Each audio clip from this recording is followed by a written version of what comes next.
오늘은 누가복음 강의 두 번째 시간으로 본문은 1장 5절에서 13절입니다. 누가복음 1장 5절에서 13절 제가 봉독하겠습니다. 유대왕 헤롯 때에 아비야 반열의 제사장 한 사람이 있었으니 이름은 사가랴요 그의 아내는 아론의 자손이니 이름은 엘리사벳이라. 이 두 사람은 하나님 앞에 의인이니 주의 모든 계명과 규례대로 흠이 없이 행하더라. 엘리사벳이 잉태를 못함으로 그들에게 자식이 없고 두 사람의 나이가 많더라. 마침 사가랴가 그 반전의 차례대로 하나님 앞에서 제사장의 직무를 행할세 제사장의 전례를 따라 제비를 뽑아 주의 성전에 들어가 분향하고 모든 백성은 그 분향하는 시간에 밖에서 기도하더니 주의 사자가 그에게 나타나 향단 우편에 선지라. 사가랴가 보고 놀라며 무서워하니 천사가 그에게 이르되 사가랴여 무서워하지 말라. 내 간구함이 들린지라. 내 아내 엘리사벳이 내게 아들을 낳아주리니 그 이름을 요한이라 하라. 누가는 가장 먼저 다른 복음서 저자들이 다루지 않는 세례 요한의 출생을 예수님의 탄생보다 앞서서 아주 자세하게 기록하고 있습니다. 이어지는 기록에 따르면은 하나님의 기적적인 은혜로 요한이 태어나는 모습이 언뜻 예수님의 성육신보다 더 드라마틱해 보입니다. 주님이 받아야 할 스포트라이트를 그가 가로채는 바람에 예수님의 동정녀 탄생의 의미가 조금 약해지는 것 같습니다. 요한은 알다시피 메시아의 오심을 대비하여 백성들로 죄를 해결케 하는 물세례를 베풀면서 예수님이 바로 메시아라고 선포했습니다. 그런 이사야 선지자의 주의 길을 준비하고 그의 오실 길을 곱게 하라는 예언을 실현함으로써 하나님의 구속사에서 매우 중요한 역할을 맡았습니다. 누가도 그 사실을 마태나 마가와 똑같이 나중에 3장 1절에서 6절까지 기록하고 있습니다. 그렇다면 그것으로 충분할 텐데도 요한의 출생을 굳이 가장 먼저 상세하게 다루는 이유가 무엇일지 궁금합니다. 누가는 이 복음서를 데오빌로 각하에게 헌정하면서 3절에서 예수님과 십자가 사건에 대하여 근원부터 자세히 미루어 살펴서 차례대로 써서 보낸다라고 서두에서 밝혔습니다. 그 약속에 따라서 요한의 출생이 앞섰으니까 먼저 기록한 것입니다. 그리고 그의 출생 스토리에는 예수님과 십자가 복음에 연결되는 특별한 의미가 있어서 또 자세하게 기록한 것입니다. 하나님이 특이한 방식으로 요한이 태어나게 하신 첫째 의미는 쉽게 추측이 가능합니다. 백성들로 요한에 대해서 당신께서 세운 종이라고 확신시키려는 겁니다. 그래야만 사람들이 그가 전하는 메시지를 믿고서 주님의 오심을 준비할 것이기 때문입니다. 요한이 평범한 랍비였다면 자기 생각을 자비로 외쳤다고 폄하하며 제대로 믿지도 않을 것입니다. 무엇보다 죄를 회개하는 물세례를 베풀어도 아무도 참여하지 않을 것입니다. 당시에는 경건한 이방인이 유대교로 개종할 때만 세례를 받았습니다. 아무리 요한의 인격과 삶이 어렵고 또 백성들이 메시아를 기다리고 있어도 굳이 요한의 세례에 참여할 필요가 없었습니다. 메시아가 곧 도래한다는 요한의 선언이 하나님의 뜻이라고 최소한도 그분이 보장해 주었다는 상당한 믿음이 있어야만 세례를 받을 것입니다. 따라서 말하자면 요한의 이런 특별한 출생은 당시 유대 사회에 널리 알려진 실제 사건이었다는 뜻입니다. 사람들이 그를 하나님의 선지자로 인정했고 또 메시아가 곧 오신다는 그의 메시지를 믿고 따랐던 데에는 이 출생이 큰 몫을 한 것입니다.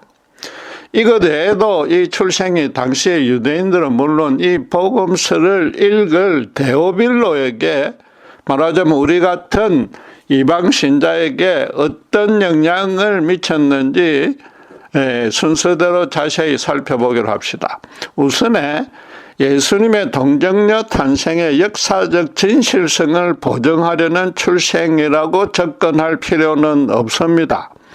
하나님이 오랫동안 아이를 갖지 못한 사가랴와 엘리사벳의 간절한 기도에 응답해서 요한을 주셨으니까 마리아에게도 능히 수택해 할 수 있다는 해석은 너무 부족하고 가난합니다.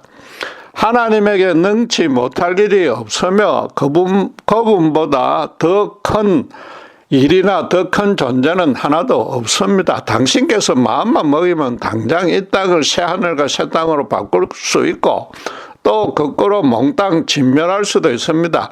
불임 부부에게 아이를 주는 정도는 그분에게는 정말로 아무 일도 아닙니다. 그 전에 마리아는 무슨 불임 상태라 기도해서 예수님을 얻은 것도 아닙니다.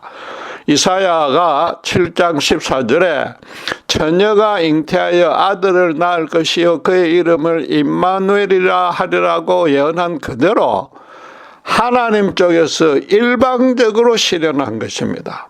성자 하나님이 인류를 십자가의 대속죽음으로 구원하려고 직접 이 땅에 오신 것이 예수님의 탄생입니다.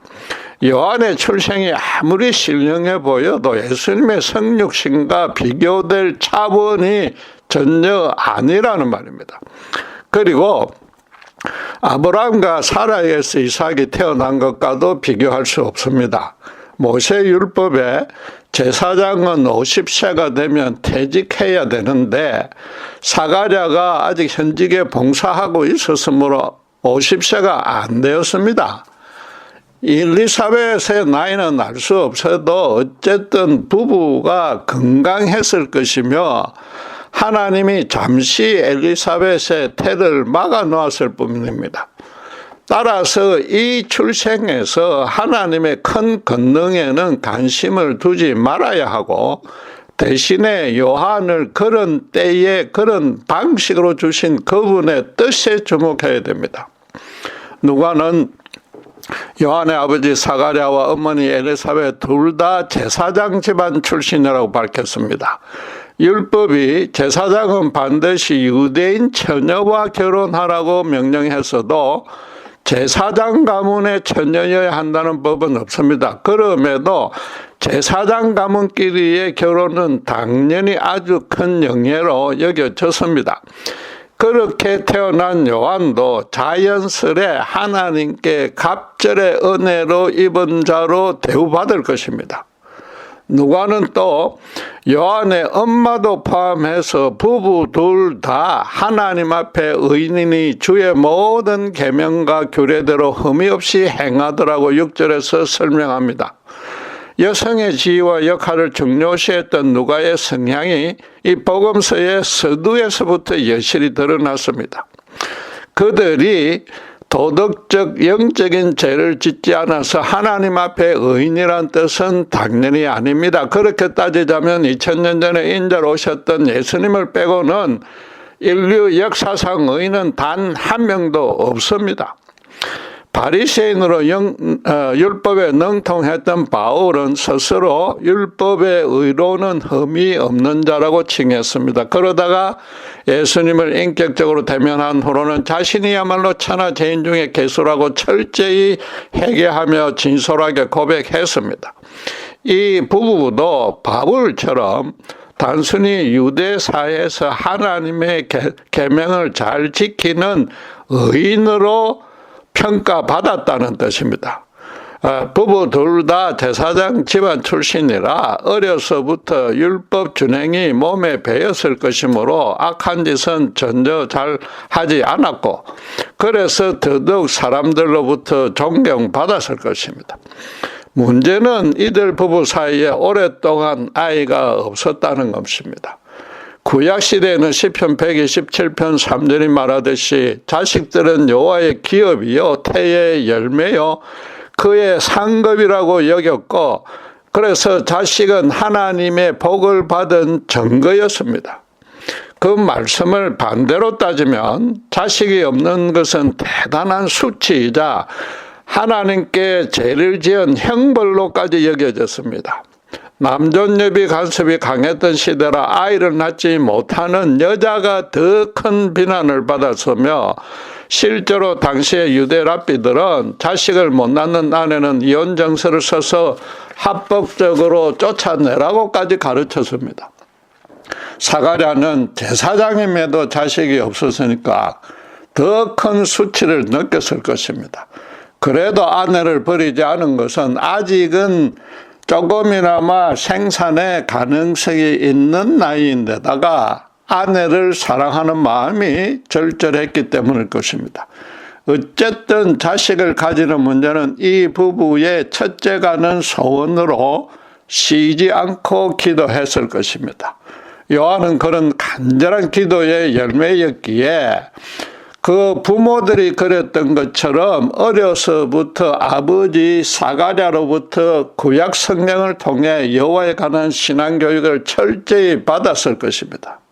누가는 지금 요한도 율법으로는 하자가 없는 의인으로서 유대인들의 존경을 받을 수밖에 없었다고 강조하는 것입니다. 제사장이라도 1년 내내 성전에서 근무하는 것은 아닙니다. 율법은 레위 지파를 24반열로 나눠서 순서에 따라서 각 반열이 일주일씩 1년에 2번 성전 제사를 담당하게 했습니다. 그 두 개의 합계인 48주를 뺀 나머지 기간은 유대 절기에 해당하므로 모든 제사장이 다 같이 섬겼습니다. 사가랴가 속한 아비야 반열은 8번째였는데 그 순서에 따라 성전에서 섬길 차례가 된 것입니다. 그런데 자기 반열 중에 사가랴 혼자만 성소에 들어갔습니다. 성소는 성전문을 열고 들어가면 바로 만나는 방입니다. 대제사장이 대속죄일에 모든 백성의 제사함을 받으려 1년에 1차 들어가는 언약궤를 모셔놓은 지성소는 그 성소의 안쪽에 있습니다. 성소는 지성소와는 휘장으로 가로막혀 있었고, 일반 제사장이 아침 저녁으로 거룩한 떡을 올리고 분향을 하는 곳입니다. 분향은 성전뜰에 있는 번제단에서 불을 가져다가 성소의 향단에 있는 향에 사르는 절차입니다. 백성들도 아침 저녁으로 번제를 드리면서 이 분향과 일치하는 시간에 성전뜰에서 기도했습니다. 따라서 분향은 제사장이 백성들을 대표해서 하나님께 지은 죄를 사해 주시고 일상의 삶을 거룩하게 보호 인도해 달라는 그런 기도를 드리는 절차인 셈입니다. 당시에 약 2만 명이었던 제사장 중에 제비를 뽑아서 분향하는 자를 정했으므로 평생에 한 번도 못 해보는 제사장도 있었습니다. 한 번 뽑힌 자는 제비에서 제외되기에 2번은 맡을 수 없었습니다. 따라서 이 추첨에 걸리는 것은 일생에 한 번 있는 엄청난 행운이자 축복이었습니다. 당연히 사가랴에게도 평생에 단 한 번 누리는 최고로 영광스럽고도 경건한 날이었습니다. 평소에도 주의 계명과 규례대로 행하던 그인지라 성소에서 분향하면서 자기 직분대로 백성을 대신하는 기도를 아주 진지하고도 경건하게 드렸을 것입니다. 그런데 그날까지 그는 아들을 달라고 끈질기게 기도해 왔으나 하나님은 계속 침묵했습니다. 지금 일생일대 영광스러운 날이 되었으나 여전히 자식이 없다는 수치는 남아 있습니다. 그래서 이 분향이 하나님께 받을 은혜의 절정이자 끝인가 보다 끝일 수도 있다고도 여겼을 수 있습니다. 제사장 직분으로는 지금 최고의 영광을 누리게 되었지만은 인간적으로는 어쩌면 최고로 절망하는 순간이었을 것입니다. 어쨌든 아직은 가능성이 있으니까 분향하면서 자식을 달라는 간구도 함께 드렸을 것입니다. 어쩌면은 하나님이 평생에 한 번 있을까 말할까 하는 영광도 허락했기에 마지막 불꽃을 태우듯이 아들을 달라고 더 열정적으로 기도했을 것입니다. 바로 그 순간에 향단 우편에 천사가 불현듯 강림해서 제사장 직분을 승계할 수 있는 아들이, 딸도 아니고 그 아들이 곧 출생할 것이라고 고지해 주었습니다. 폭풍우를 잠재우려고 요나가 바다에 던져지자 곧바로 하나님은 큰 고래를 예비해서 살려주었습니다. 아브라함이 자기 생명보다 더 귀한 외아들 이삭을 칼로 죽이려는 순간 하나님은 당신이 예비해 놓으신 양을 제물로 받고 이삭은 살려주었습니다. 하나님은 온 사방이 막혀서 흑암 중에 갇힌 당신의 백성에게 하늘로부터 한 줄기 빛을 비춰 주십니다. 신자가 인간적인 힘과 수고를 완전히 소진하고서 포기하려는 그런 절체절명의 순간에 당신께서는 큰 권능으로 역사하기 시작합니다. 그렇다고 하나님이 당신의 백성들 앞에서 크게 생색내면서 당신의 영광만 높이려는 뜻은 전혀 아닙니다. 바꿔 말해서 자기 소원을 오래 기도하다가 도저히 가능성이 안 보여서 모든 건 내려놓고 하나님께 온전히 맡긴다고 해서 다 이런 절묘한 응답을 받는 것은 아니라는 뜻입니다. 실제로 우리가 끈질기게 오래 기도해도 응답받지 못했던 체험이 응답받은 경우보다 더 많지 않습니까? 하나님이 그런 절묘한 때에 응답해 주신 중요한 뜻이 있었습니다. 누가는 이 기사를 어떻게 시작합니까? 유대왕 헤롯 때에 있었던 일이라고 말합니다.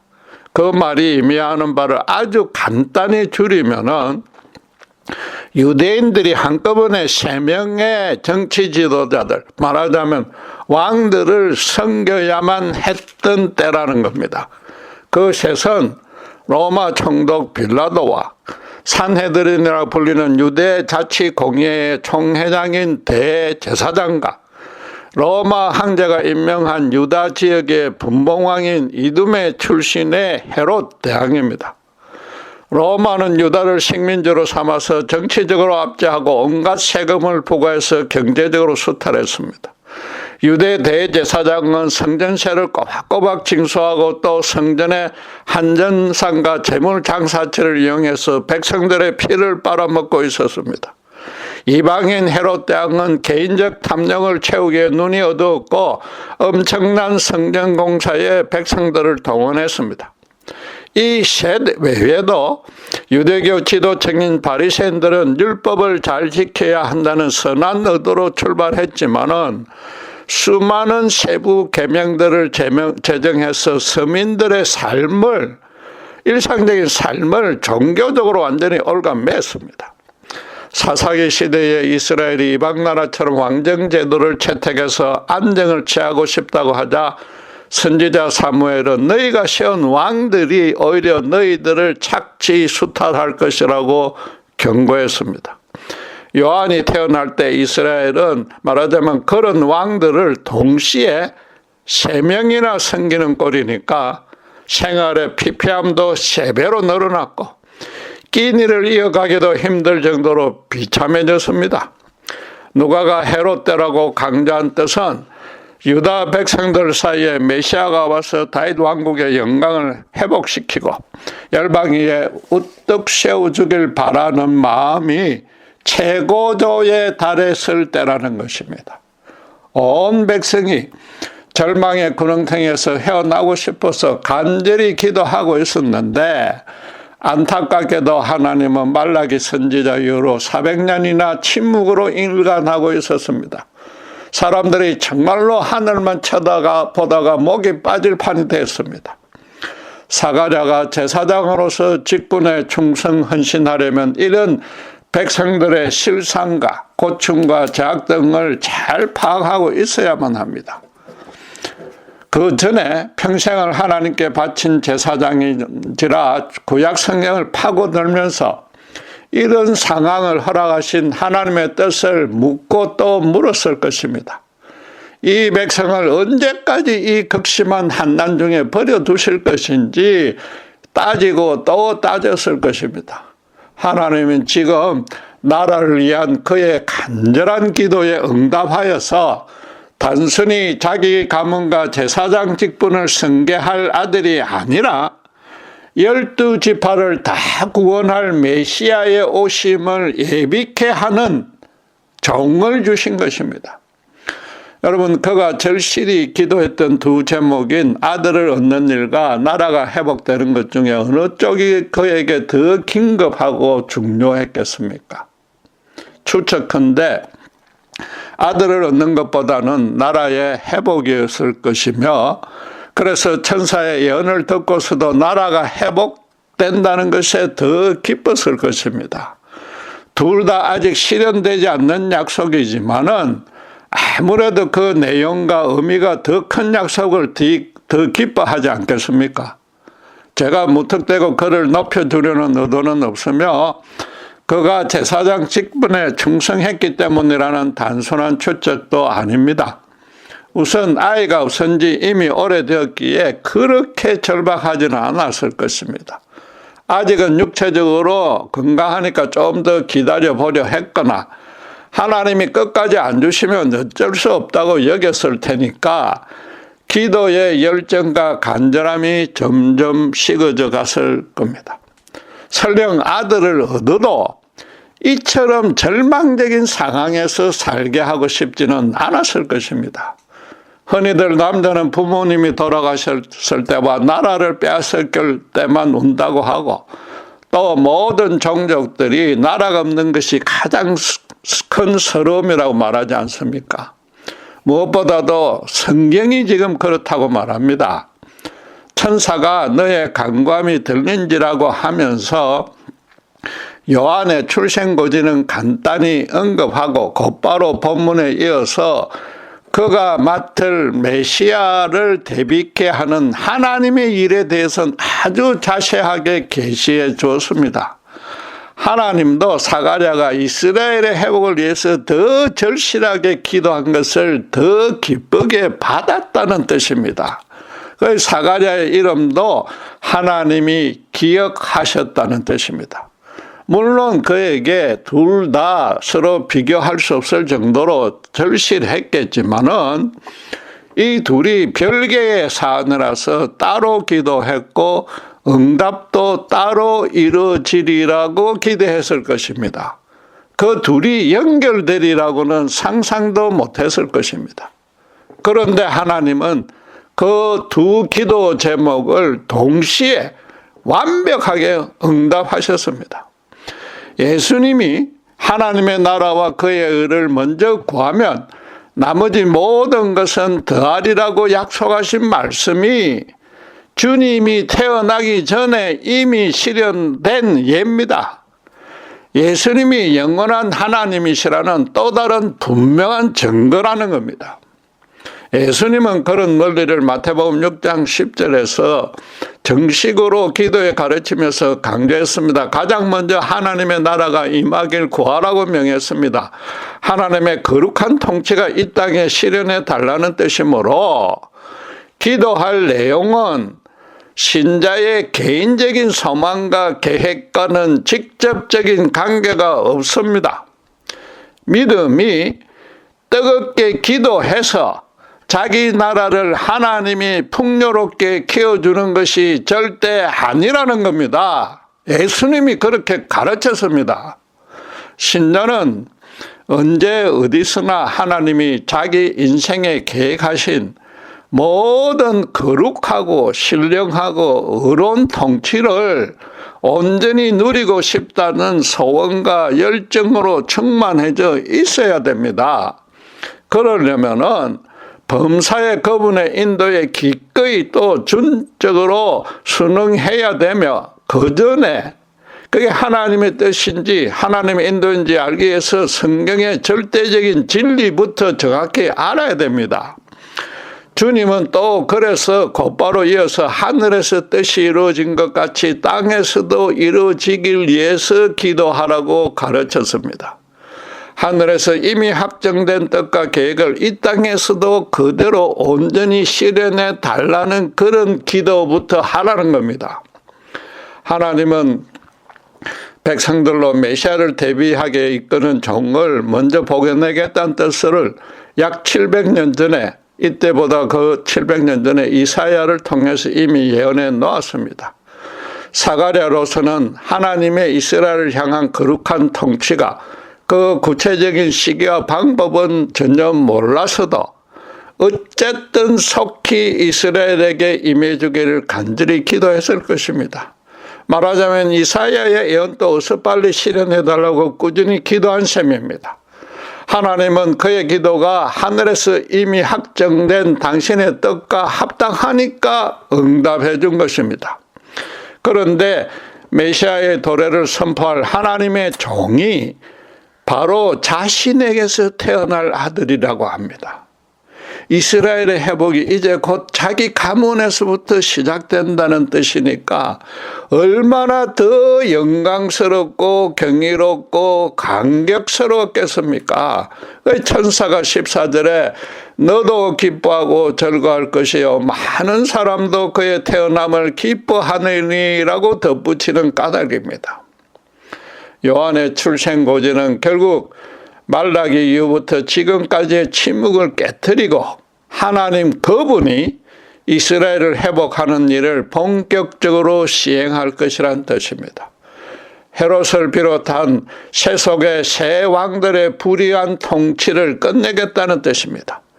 그렇다면 그동안 하나님이 마냥 이 땅을 예면방관하고서 침묵한 것이 아니라 당신의 계획을 실현할 수 있는 완벽한 타이밍을 재고 있었다는, 정확히 말해서는 계획하고 있었다는 뜻입니다. 그분은 죄로 타락한 이 땅의 실상과 당신의 백성들의 고통을 하늘에서 한시도 빠짐없이 안타까운 마음으로 계속 지켜보고 계셨던 것입니다. 그러다가 이두메인 헤롯과 로마인 빌라도와 유대 대제사장 3명이 함께 다스린 때에 사실상 온 천하를 실제로 다스리는 만왕의 왕인 예수님이 오셨고 그 전에 요한을 먼저 보내셨습니다. 따라서 구약시대의 모든 종족과 나라에 로마까지 포함한 로마와 이두메 포함해서 즉 인류 전체의 역사는 예수님의 오심이 완벽한 때에 이루어지도록 하나님이 정해놓은 스케줄에 따라 당신께서 통치하셨던 과정이었습니다. 특별히 헤롯의 때에 이스라엘의 구원을 시작하신 데에도 주목할 필요가 있습니다. 그가 당시에 관광명소가 될 만큼 성전을 거창하게 짓고는 있었지만 이방인이 그 공사를 주도해서는 절대로 안 되었습니다. 하나님의 마음에 합한 다윗 왕마저도 전쟁을 치르느라 손에 피를 많이 묻혔기에 성전 건축을 허락하지 않으신 하나님입니다. 여호와 신앙은 전혀 없으면서 자신의 정치적 야욕만 달성하려는 목적으로 성전이 지어지게 할 수는 없습니다. 또 그런 성전이 하나님이 지정하신 거룩한 도성 예루살렘 안에 계속 서 있어서도 안 되었습니다. 헤롯 대왕의 성전 건축은 기원전 20년에 시작해서 기원 후 63년에 끝날 정도로 엄청난 역사였지만은 완공 후에 10년도 되지 않아서 70년에 로마에 의해서 완전히 파괴 멸망되었습니다. 그러나 물리적 성전만 없어졌지 예수님이 십자가의 죽음에서 사흘 만에 부활하셔서 모든 세대의 신자에게 참되고도 거룩한 영적 성전이 되었습니다. 반면에 헤롯 대왕은 예수님이 태어나자 얼마 안 되어서 창자가 썩고 터지는 극도로 고통스러운 질병으로 죽는 심판을 받았습니다. 이 모든 일정도 그 일도 하나님이 하늘에서 정해놓은 계획에 따른 것입니다. 태초부터 요한이 출생하기 전까지 하나님은 이 땅과 당신의 백성을 포기한 적이 단 한시도 없었습니다. 이제 하나님 당신이 어떤 분이며 죄에 찌든 인간을 어떻게 대우하실지 성육신하신 당신의 독생자가 직접 온전히 보여주실 겁니다. 바로 그 직전에 요한을 먼저 특이한 방식으로 출생케 해서 그 일이 곧 시작된다고 온 천하에 공표케 할 것입니다. 그러면 하나님이 남겨두신 당신의 백성들이 그에게 물세례를 받으면서 크게 기뻐할 것입니다. 여러분 지금 혹시라도 사가랴와 엘리사벳처럼 오랫동안 기도해도 응답받지 못한 절실한 제목들이 있습니까? 그래서 이왕이면 요한처럼 아주 절묘한 타이밍에 모든 것이 한꺼번에 완벽하게 해결되는 응답을 받고서 크게 기뻐하고 싶습니까? 흔히들 그 비결로 100일 작정 기도나 금식 기도도 또는 이미 응답되었다고 믿고 제목을 선포하라는 것들을 제시합니다. 만약 그래서 응답이 그대로 잘 되면 하나님을 인간이 정해놓은 틀에 가두는 꼴인데도 많은 신자가 그대로 따릅니다. 물론 잘 모르는 초신자는 그래도 되지만은 또 기도에는 그런 진정성과 간절함은 반드시 내포되어야 됩니다. 그러나 기도가 하나님의 뜻과 부합하는지 먼저 철저히 점검해보라는 가르침은 보기 힘듭니다.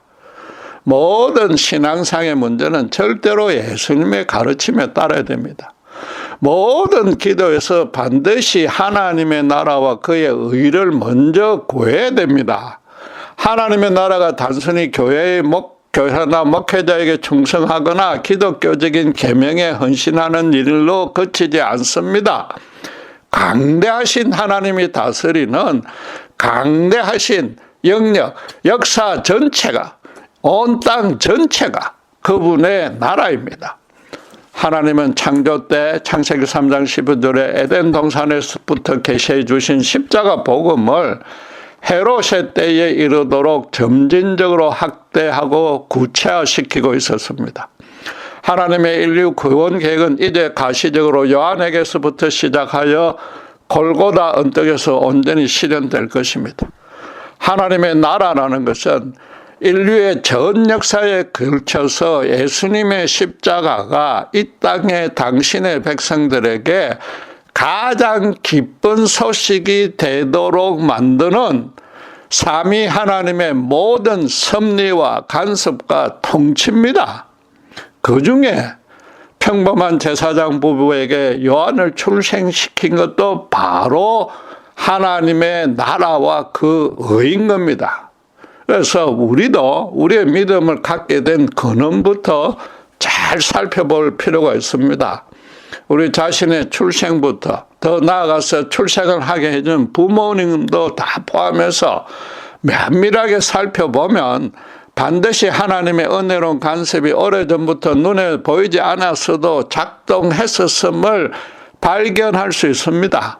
또 당시에는 고통스럽기만 했던 큰 고난들도 십자가 예수님을 인격적으로 만나게 해주려는 하나님이 예정해 놓았던 필연적인 과정이었다고 깨달을 수 있습니다.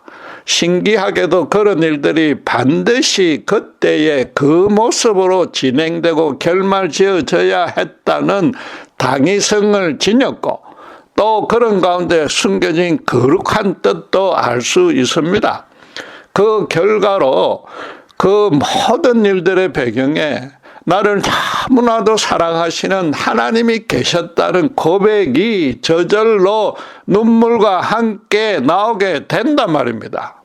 바꿔 말해서 예수님의 십자가의 은혜를 알면 하나님이 내 인생을 출생부터 아니 창세전부터 당신의 거룩한 손으로 붙들고 있었다고 확신할 수 있습니다. 우리는 물리적인 시간이 흘러가는 대로 인생을 허비하고 있었음에도 하나님은 단 1초도 허비하지 않고 당신의 구원 계획을 완벽하게 우리를 통해 이루어 오신 것입니다. 당연히 그런 은혜롭고 완벽한 간섭이 천국 가는 그날까지 이어질 것입니다.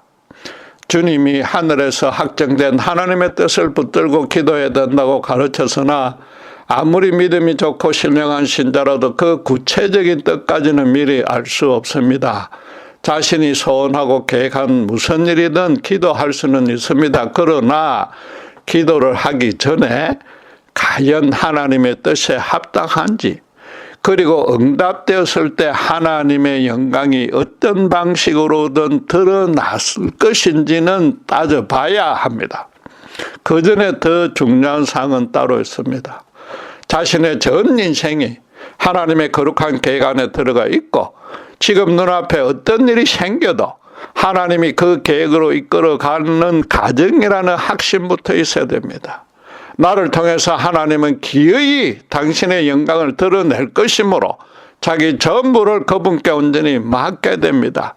그러려면 내 인생이 내가 정한 시간표가 아니라 그분이 정한 시간표로 대로 진행된다는 믿음이 확고하게 서 있어야 됩니다.